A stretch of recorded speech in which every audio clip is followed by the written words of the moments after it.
بسم اللہ الرحمن الرحیم۔ حضرت عبداللہ بن عباس رضی اللہ عنہما فرماتے ہیں، حضرت آدم علیہ السلام نے زمین پر آمد کے بعد جو پہلا کھانا تناول فرمایا وہ گندم کے 7 دانے تھے جو حضرت جبرائیل علیہ السلام لائے تھے۔ آپ علیہ السلام نے حضرت جبرائیل علیہ السلام سے پوچھا، یہ کیا ہے؟ حضرت جبرائیل علیہ السلام نے کہا، یہ اسی درخت سے لائے گئے ہیں جس سے آپ علیہ السلام کو منع کیا گیا تھا۔ حضرت آدم علیہ السلام نے دریافت کیا، میں اس کا کیا کروں؟ حضرت جبرائیل علیہ السلام نے کہا، اسے زمین پر بکھیر دیجئے۔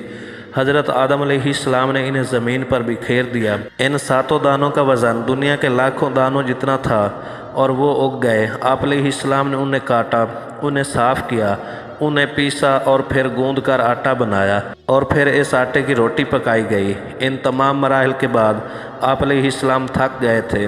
چنانچہ یہی وجہ ہے کہ انسان کو زمین پر اپنی خوراک کے لیے سخت مشقت کرنا پڑتی ہے۔ حضرت آدم علیہ السلام و حضرت حوا علیہ السلام نے زمین پر آمد کے بعد بھیڑ کی اون کا لباس سب سے پہلے استعمال کیا۔